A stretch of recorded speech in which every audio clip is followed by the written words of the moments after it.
Pace bene, masih di Mea Culpa, masih dengan saya di sini. Semoga para culprit dimanapun berada sehat, dan kalaupun harus melalui masa sakit, semoga tetap kuat dan Tuhan memberkati.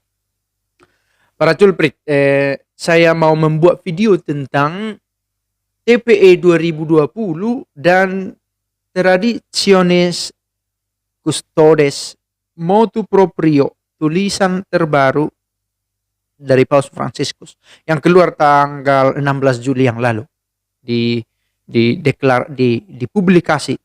Oke. Saya mau berbicara tentang dua hal ini menyangkut kesatuan perayaan iman. Oke. Berangkat dari dua fakta yang menurut saya ada, bahwa ada kekacauan secara liturgis di gereja Katolik, boleh jadi ada, tanpa bermaksud generalisasi. Saya harus katakan bahwa kalau berdasarkan aktualnya, pentingkah atau tidak dokumen Traditionis Custodes ini, secara aktual di tempat saya belum begitu penting. Ya, jangankan berbicara tentang misa berbahasa-bahasa Latin, ritus lain. Ritus yang sudah ada ini pun belum cukup fasih. Begitu ya. Masih ada persoalan apakah dalam nama Bapa atau demi nama Bapa atau atas nama Bapa. Oke, itu contoh kasus bahwa hal-hal sangat sederhana pun belum sungguh tuntas di tempat saya berada. Apalagi sudah menyangkut misa-misa bahasa Latin, ritus pra Konsili Vatikan kedua, dan seterusnya. Oke, tetapi faktanya secara universal ada dua gelombang yang ekstrim menurut saya, dan itu real. Apa itu? Pertama, ada kelompok yang terlalu progresif, ya, sampai mengotak-atik perayaan Ekaristi. Saya tidak tahu apakah di tempat para sahabat sudah terjadi itu. Boleh dibagikan di kolom komentar kalau ternyata benar terjadi. Tepuk tangan kapanpun dalam perayaan Ekaristi. Ada sharing yang seharusnya tidak ada dalam ritus itu dibuat bercerita-cerita. Ada penggunaan bahasa-bahasa roh yang bahkan menjadi sangat dominan, seolah-olah puncak dari perayaan itu sendiri. Ada peran-peran tambahan dalam perayaan Ekaristi yang sebenarnya tidak tertuang dalam teks perayaan Ekaristi, dan seterusnya. Ada improvisasi berlebihan sehingga ini perayaan Ekaristi, perayaan iman, Allah Maha Kasih, kita bisa melakukannya, dan orang mulai bertindak sesuka hati. Dalam penjelasan dikatakan bukan lagi Missale Romanum, tapi jadi Missale Romone. Siapa Romone? Itu gaya misalenya. Faktanya begitu. Jadi itu gelombang yang pertama, yang secara ekstrim terlalu progresif, terlalu maju, terlalu berdamai dengan keadaan sekarang. Nah, yang kedua, karena barangkali muak dengan pembaruan semacam itu, muncul gelombang kedua yang terlalu memaksakan dirinya ke Latin-Latinan sampai menolak gereja yang sekarang. Oke? Merasa bahwa tradisi itu berhenti hari ini. Padahal hari ini akan menjadi bagian dari tradisi di 100 tahun yang akan datang gereja kita.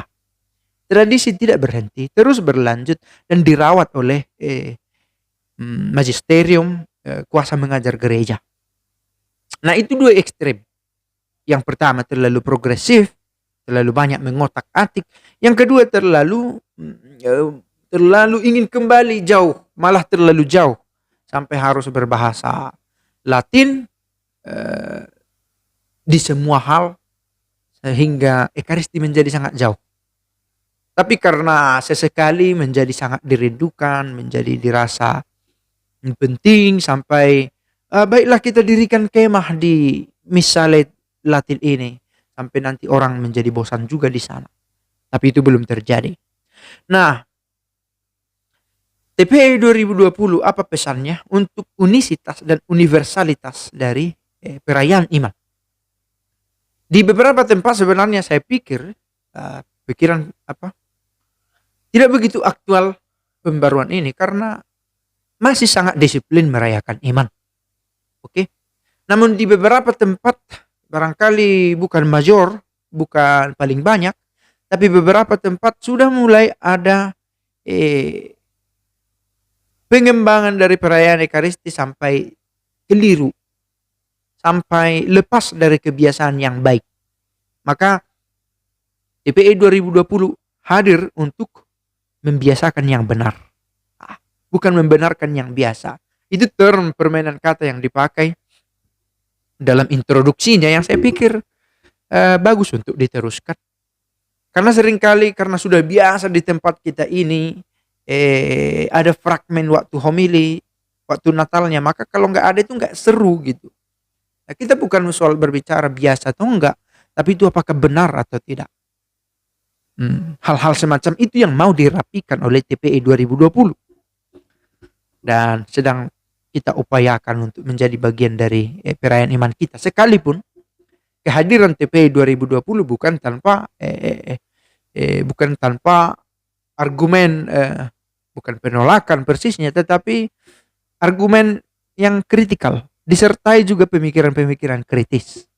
Oke, biaya untuk itu, distribusi untuk itu, introduksi perkenalan di paroki. Sekali lagi, jangankan 2020, yang 2005 pun belum sungguh mengerti.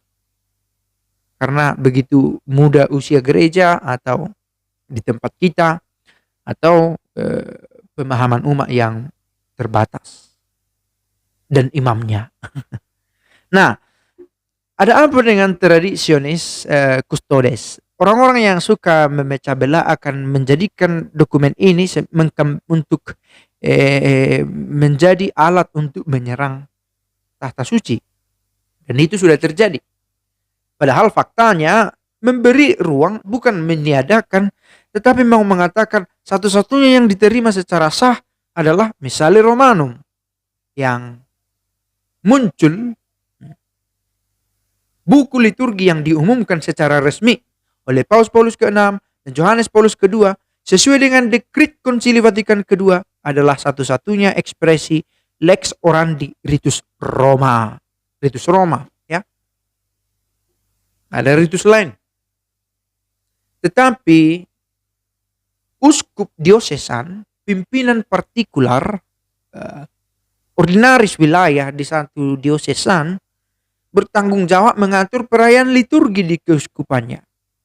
Adalah kewenangan eksklusifnya, kewenangannya uskup, mengizinkan penggunaan Missale Romanum 1962 di keuskupan, tapi mengikuti pedoman tahta apostolik. Nah, satu kebijaksanaan yang ditawarkan, yang dihadirkan oleh Traditiones Custodes. Apa? Maka ini tindakan apa ini yang dilakukan oleh Paus? Orang-orang yang impulsif kan dengan cepat berkata begitu.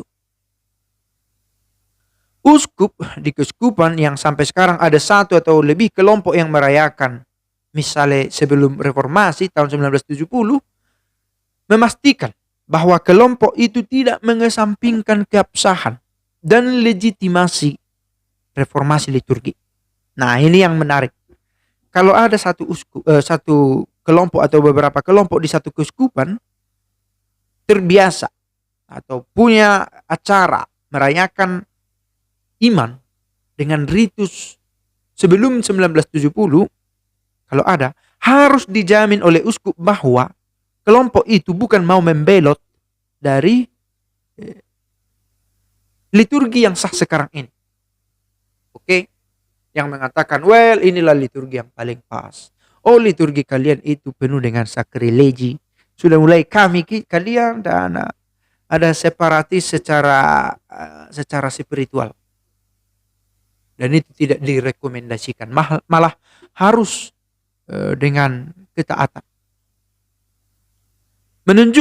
Uskup itu menunjukkan satu atau lebih tempat di mana umat beriman yang berkumpul untuk merayakan perayaan Ekaristi itu, tapi tidak di gereja paroki dan tanpa mendirikan paroki pribadi baru. Oke?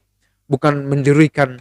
Sebenarnya, sekali lagi kalau berbicara tentang aktualitas dari motu proprio ini, persisnya bukan Indonesia, sekalipun Indonesia mulai ikut merayakan itu. Tapi di negara-negara yang sudah sangat kuat, dikatakanlah begitu, komunitas-komunitas yang memakai perayaan Ekaristi pra Konsili Vatikan kedua. Sampai ada niat mendirikan paroki pribadi baru. Well, kita harus berdiri sendiri karena mereka itu memakai misalnya Konsili Vatikan kedua sebab kita lebih kudus dari mereka. Di sana ada sakrilegi, di sini tidak. Karena kita menyambut komuni dengan mulut, mereka dengan tangan, kita berbahasa Latin, mereka tidak, dan seterusnya. Bisa menjadi kaotik. Uskup menetapkan di tempat yang menunjukkan hari di mana perayaan Ekaristi diizinkan dengan menggunakan misale Romawi yang diumumkan oleh Santo Yohanes 23 tahun 62. Bacaan harus diumumkan dalam bahasa daerah. Kalaupun harus diizinkan, tapi bacaan dalam bahasa daerah. Supaya Injil itu dimengerti. Bukankah Allah menjadi manusia supaya Allah itu dimengerti oleh manusia? Cara Allah membahasakan dirinya. Maka demikian sabda itu dibahasakan ke daerah supaya bisa dimengerti.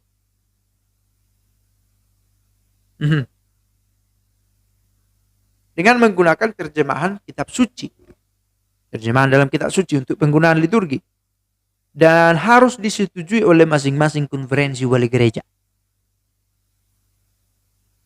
Nah, uskup mengangkat seorang imam yang sebagai utusan uskup bertanggung jawab atas pelayanan pastoral kelompok umat beriman tersebut.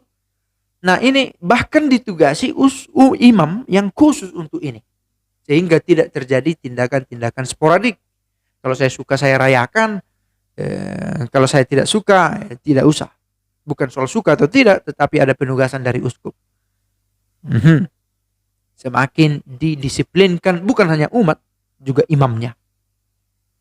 Imam cocok untuk jabatan ini, kompeten untuk menggunakan Missale Romanum, yang sebelum Konsili Vatikan kedua, memiliki pengetahuan bahasa Latin yang memungkinkan dia untuk memahami rubrik dan teks liturgi. Oke, bukan hanya sekedar bisa membaca, tapi tahu apa itu rubriknya, ruber, rubra, rubrum, teks merahnya, dan tahu arti teks liturginya. Bukan hanya sekedar saya bisa membaca. Karena orang-orang Eropa sendiri pun untuk katakanlah oremus, marilah kita berdoa, mereka berkata oremus. Itu dari segi pronunciation pun toh harus diperbaiki. Itu dia. Memang perlu bahwa imam yang bertanggung jawab tidak hanya memiliki hati untuk merayakan liturgi yang bermartabat, tetapi juga pelayanan pastoral dan rohani umat beriman.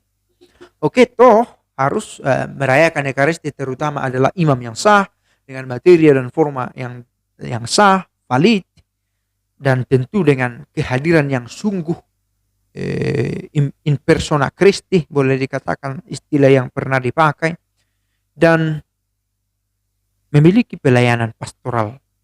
Ada kesanggupannya untuk itu. Uskup di paroki pribadi yang didirikan secara kanonik untuk kepentingan umat beriman ini harus melakukan penilaian yang tepat tentang kegunaan aktual mereka untuk pertumbuhan rohani. Dik kur hik. Katakan sebab apa engkau ada di sini? Mengapa perlu ada komunitas ini? Kalau berguna untuk pertumbuhan iman, just do it. Oke? Untuk semakin mendekatkan kita pada Kristus, mengapa kita larang? Tetapi kalau ada kemungkinan lain, nah ini yang harus diawaskan. Uskup berhati-hati untuk tidak mengesahkan pembentukan kelompok baru. Kelompok-kelompok pencinta Ekaristi berbahasa Latin kayak Tridentin atau apalah macam-macam kekayaan gereja kita, harus berhati-hati uskup itu sendiri supaya bisa dibedakan ini untuk kepentingan apa. Para imam yang ditahbiskan setelah penerbitan motu proprio ini yang bermaksud dengan merayakan dengan Missale Romanum 1962 harus mengajukan permintaan resmi kepada uskup diosesan. Ini menarik. Saya ditahbiskan sebelum motu proprio ini. Maka ini berlaku untuk mereka yang ditahbiskan pasca motu proprio ini. Harus mengajukan permintaan resmi kepada uskup diosesan yang akan berkonsultasi dengan tahta apostolik sebelum memberikan otorisasi. Oke, menarik. Maka orang merayakan misalnya pra konsili Vatikan kedua dengan alasan kerinduan harus dipertanyakan. Dia rindu akan apa? Seseorang rindu karena sesuatu yang pernah dia temukan, lalu sempat pergi, lalu ingin melihat lagi. Nah, bisakah saya rindu pada orang yang tidak saya pernah temui? Bukan rindu namanya. Nah, ini bagi orang yang ditahbiskan setelah motu proprio ini harus meminta secara istimewa izin untuk itu kepada uskup diosesannya, lalu kemudian disampaikan kepada tahta apostolik. Para imam yang telah merayakan menurut Missale Romanum tahun 62 akan meminta izin kepada uskup diosesan untuk melanjutkan penggunaan fakultas. Nah, kalau ada imam yang sudah pernah merayakan, ingin merayakan, harus bicara dengan uskup diosesannya. Tapi tidak dikatakan untuk meminta lagi ke tahta apostolik. Lembaga hidup bakti serta hidup kerasulan yang didirikan pada saat itu oleh Komisi Kepausan Ecclesia Dei berada di bawah kompetensi kongregasi untuk lembaga hidup bakti dan serikah hidup kerasulan. Oke, ini mau menegaskan status dari LHB, lembaga hidup bakti, kelompok religius.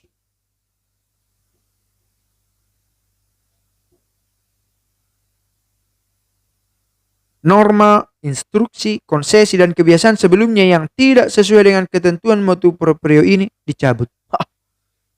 Ini harus dimaknai lebih hati-hati dan lebih baik dipahami. Semua yang telah saya bahas dengan surat apostolik ini dalam bentuk motu proprio, saya perintahkan agar hal itu diperhatikan di semua bagiannya.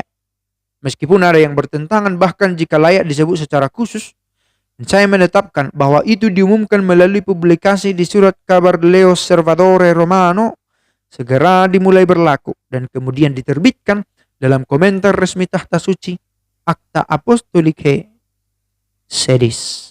Diberikan di Roma di Basilika Santo Johannes Lateran 16 Juli 2021 pada peringatan liturgi Bunda Maria dari Gunung Karmel, kepausan kita yang ke-9. Paus Fransiskus sendiri maksudnya. Paus Fransiskus. Aha, yang menarik. Liturgi kita dibahas. Semoga berguna video ini tentang motu proprio traditionis custodes. Pace bene.